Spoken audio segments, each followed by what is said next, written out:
There are 5 statues of the great king. The state takes care of 3 of them. But all new tonight, our Daryl Huff says federal and state budget cuts are forcing tough decisions.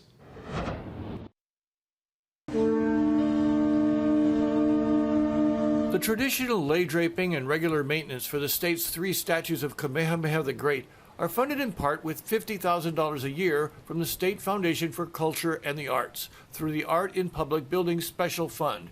But lawmakers shocked the arts community this year by severely restricting how the fund can be used. But now we're really going to be able to, dig down and see where we are going to need to cut some programs that we have been doing. Hawaii was the first state in the country to dedicate 1% of its construction budget to putting art in public buildings. That generates millions. I think it's been really significant for supporting local artists. And, for folks go into state office buildings and other stuff, that's where you see all that great art on the wall. It comes from this program. But former House Finance Chair Kyle Yamashita wanted the guaranteed arts funding curtailed, and this year, other lawmakers feared the Trump administration might take away all of the state's federal funds for improperly using regulated construction bond money to support the arts. Is currently being used to fund salaries, to fund grants and other things like that, which really get into the gray area of potential unacceptability from the viewpoint of the IRS and our federal partners.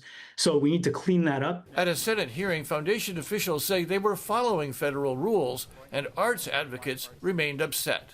The wording in this bill as it stands has to be rewritten in a way that stops pissing off the local artists. Despite those objections, the law now says the Arts Special Fund can only be used to purchase new art, not for staff or grants to maintain, display, transport, or, like for the Kamehameha statues, things like lei draping or landscaping. Combined with potential federal cutbacks, Foundation Director Karen Ewald says the State Museum hours and other programs are in jeopardy. Doing the Poetry Out Loud program, our Poet Laureate program, and the Folk and Traditional Arts program. The legislature did provide money to make up for most of the new shortfall this year, but the arts community fears for the future without guaranteed funding and more cuts looming. We can, in the end, if things get difficult, be the first, among the first to be cut when it comes to, any kind of economic downfall. It's the intent of the legislature, not only this year, but certainly those of us that are continue